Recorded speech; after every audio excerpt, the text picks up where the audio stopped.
Hey YouTube, this is Alicia and I'm here to talk about WWE superstars who got released yesterday. I am going to give you my opinion. I am going to try to be calm about this because I'm kind of upset about it because I wanted to come and talk to y'all about it.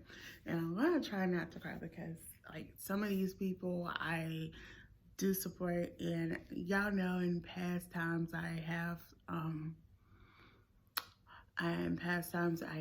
have actually gave my opinion on releases and everything and you know, I have talked about some of these superstars, how they could have evolved their career in the WWE, and WWE never took an initiative. And I'll do another video about WWE a little bit later. But yeah, so we have, for the women's side, we have Mickie James, Peyton, Royce, Billia, and Chelsea Green. From the men's side, we have Samoa Joe, Kalisto, Tucker, Bo Dallas, and Wes Black, and Mojo Rowley. So let's go down the card. So let's start with the women. Okay, as y'all know, Mickie had an ACL injury and she was out of action for a very long time, and then she was cleared late last year to return. She had that worst match that the men interfered. Well, not interfered with the match, just came out and interfered in general and stuff. I really felt like Mickie did deserve one more. I feel like Mickie did deserve one more reign as women's champ. I don't know why they didn't give it to her. I don't know if WWE didn't give it to her because they didn't want her to tie with Trish or something. To me, I just felt like she deserved it one more match. I actually thought we could have had some really good dream matches. Mickie James versus Charlotte Flair. We have never seen that.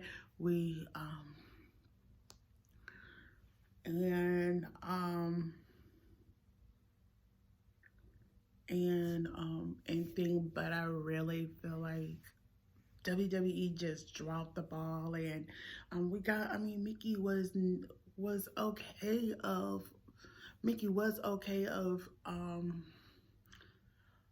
with the women's division and pushing it force with the women's division and putting over other talent. And I mean, to me, I really wish her better, and wherever she goes, she's gonna do well because Mickie is highly decorated. So when you get somebody like her, I remember when she debuted in Thing, and I was just in I think I was high school or just coming out of high school. I can't remember, but I will remember it, and I will always remember her. And to me, I just think that was great. But the one thing I feel like as fans we wouldn't have I wish we could have had, if Mickie was still there, I wish she would have got a chance to do, is I wish she had got a chance to do her hardcore country gimmick in the WWE. That would have been an awesome thing to see. But I'm just gonna say this to say I feel like the following. I'm gonna feel like the following, y'all. Mickie James, I really felt like when she came back, I really feel like they kind of just put her in a one-note position, and they gave her old theme song and everything, and I really felt like that hardcore country theme song should have been the one that really they should have used. So that's that. So let's talk about Peyton, Royce, and Billia. They started a career on NXT. They joined forces when they was on NXT, and then they evolved themselves as calling themselves the Iconics. The Iconics then became tag team champs, and thing, and I just feel like, what went wrong? They became tag team champs, a long reigning tag team champs. Let's just say that. Um, and I know everybody know it was like kind of a controversial way at the time how they became tag team champs and stuff. So yeah, I'm gonna mention that. But Peyton Royce, when they broke them up late last year, when they broke up Billie Kay and Peyton Royce late last year, I'm going, okay, they're gonna push Peyton into the spotlight.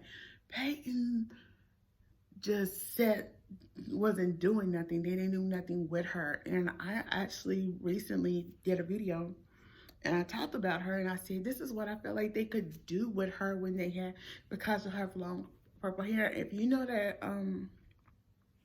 female superhero, I can't think of her name on top of my head, that has the long purple hair, they could do a superhero gimmick with Peyton Royce and stuff. Not completely superhero, but you know, just do a little bit something like that with her, because if she had that purple hair, I think it would have worked. But I think Peyton Royce had untapped potential and I think she could have been a WWE Women's Champ and and do I think we could have got a really good programming. I believe Billie Kay is somebody that we could see. Could have see Peyton Royce doing that. So we're gonna have to wait and see after July 14th to see where she will go. No matter where she goes, I won't be too surprised she goes where her husband is, and that's at I'm sorry, Elite. So yeah, okay. So then let's talk about Billie Kay. Billie Kay, to me, the last couple of months has done a lot, and with that, this gimmick of she was doing something that I liked. She was a comedic person. I think she could have rised up and became a women's champion, and I just think that was great. But then another potential, I don't know if everybody could see, when she was part of the Iconics, and before they broke up, Billie Kay would wear these head pieces to the ring, and one of the head pieces she had that I loved was the horns, and she had this skirt on, and she had this era of like Aurora, if you know Princess Aurora. She had this sort of like, when I saw that gave me Maleficent vibes. She could have won. Billie Kay could have been a heel, and she could have been like a WWE heel Maleficent.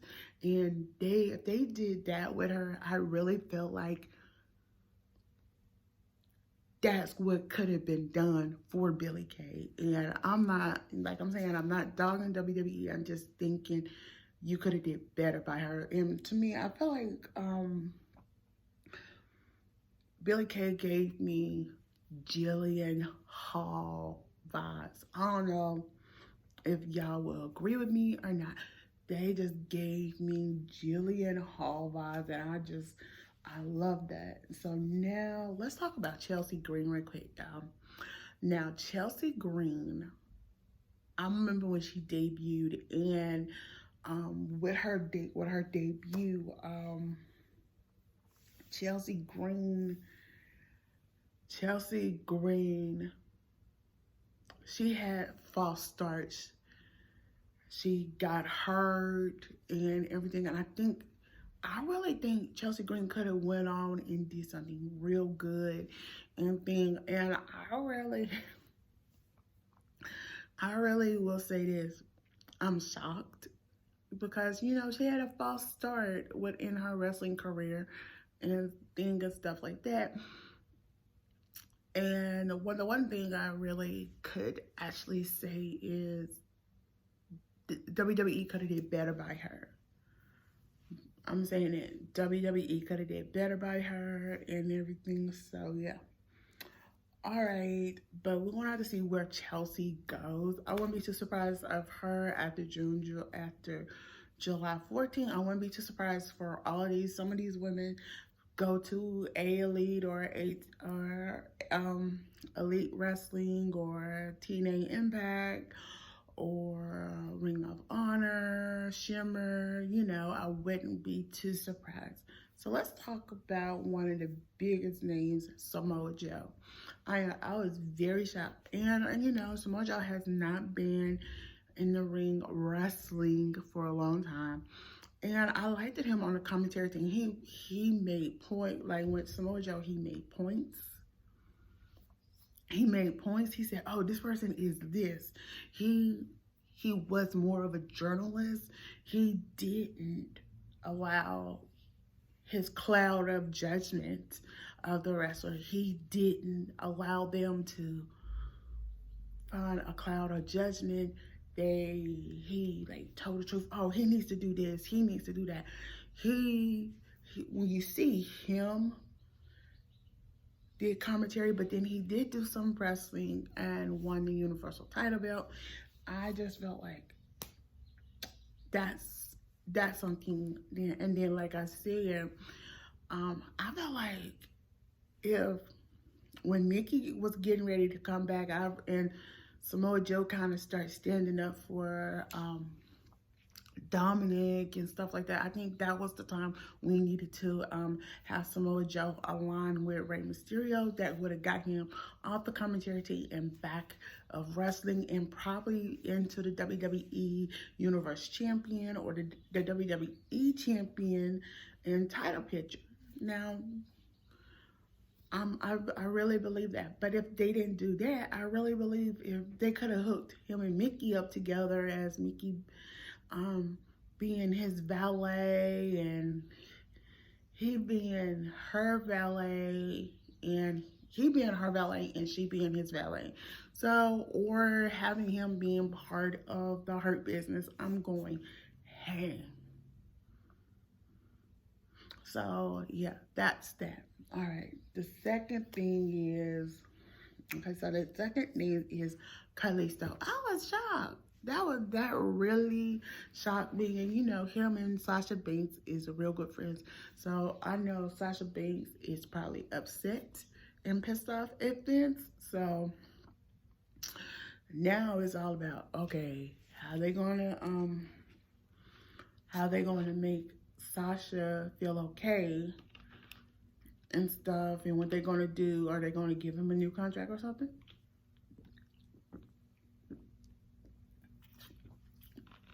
We don't know. So we're gonna have to wait and see where that's gonna go. Okay, so the next person, Bo Dallas. Oh my God, that completely shocked me because I actually thought they was gonna bring Bo Dallas back, and I thought they was gonna bring Bo Dallas back and he'd be part of his brother's Fiend Funhouse. I mean, that was the one thing I was thinking that probably what they would have done, but I mean, it looks like we ain't gonna ever see him. But I really think, like I said, his brother, Bo Dallas' brother, who we know as the Fiend. I really believe it's gonna be some affliction with some of the wrestlers, especially with Sasha and Bray Wyatt. Okay, the next one that really that didn't shock me was West Black. I know everybody know who West Black is. He had a lot last year to say about Corona, let me just put it that way, and stuff like that. And I just really felt like I wasn't shocked about that because I mean he wasn't following the Corona guidelines. Let me just put it that way. So that didn't shock me. But the other person that really shocked me was was Tucker. And if y'all remember a couple months back, I actually did talk about Tucker back here, November, December, January. I talked about him saying like that he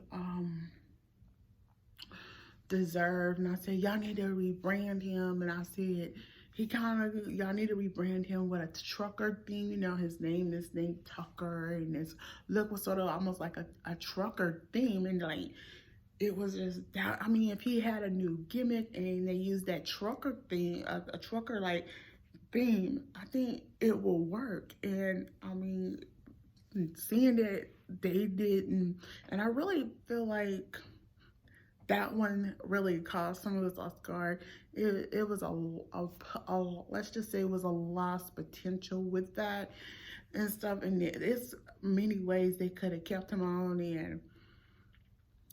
and thing. And so I'm gonna just give, but that's just my point of view. Okay, so then last but not least, Mojo Raleigh. That really surprised me. I know for years Mojo Raleigh has struggled to get his momentum. He did have a good run early 2020 and stuff, and he was like doing that. He had a good run, and I just felt like they wasn't doing much with him. They didn't give him the full force. So when he won I really felt like when he won the Andre Giant Memorial, and Grunt McCoskey helped him to win, I just felt like, okay, they didn't do nothing after that momentum of him after him winning to push that into the next level. They just didn't do nothing with him. So I'm thinking, okay, wait, was he really supposed to win? So I mean, he won, but they didn't give him the push. They didn't push him a lot. They didn't give him the momentum. He won Andre the Giant. So if you remember, anybody who has always won Andre the Giant, they have gotten big pushes. What happened with Mojo Raleigh? That is the biggest thing. What happened with that? Because that's the one thing I noticed. Hey, that's the biggest downfall. But yeah, y'all probably, and let me see, that's it. And like, I'm very shocked that this comes like a week after WrestleMania. We just saw Billie Kay and Carmella team up, and I actually thought she had a pretty good chance with that tag team. As a tag team, and thing, I thought Kalisto, I thought Samoa Joe, and then Samoa Joe was doing real good. Now, we're going to have to wait and see what's going to happen today, because like I'm saying, I'm very shocked. Like I'm saying, I'm keeping my composure, but I really am questioning WWE. You said it's due to budget cuts and everything. Is it just because you want to please the investors in NBC? I mean, let's take some people who was from last year who was released. Let's look at some of them now. Let's see. The biggest one, Dana Perazzo. Dana Perazzo, she left WWE after her time, her 90 days no complete, I don't know how it is for NXT. I think it's 30 days, no complete cause for NXT. I might be wrong, but after that, her cause was for no compete. She went to TNA.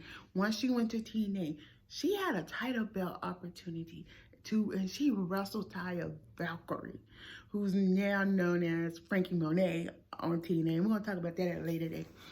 And if you remember, she won the women's championship from her.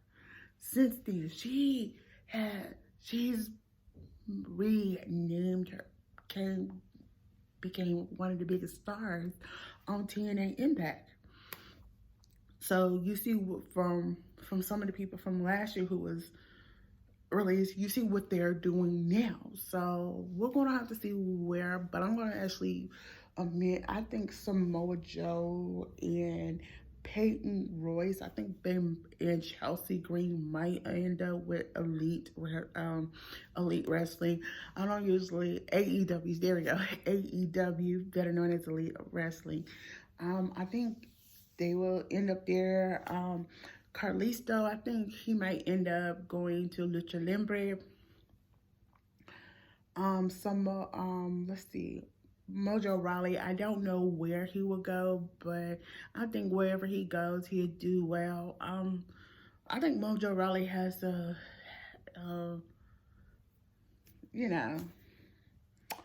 has a great thing, but then we just don't know where it will go. So we're gonna have to wait and see where things go, because Mojo Raleigh is a former football player, so I wouldn't be too surprised to see him being part of a football broadcast team or something like that. But y'all, let me hear what you got to say about none other WWE releasing these superstars 1 year later on the anniversary of the releases from 2020. So let me hear what y'all got to say. Thumbs up this video, comment below, and subscribe to my channel. Bye.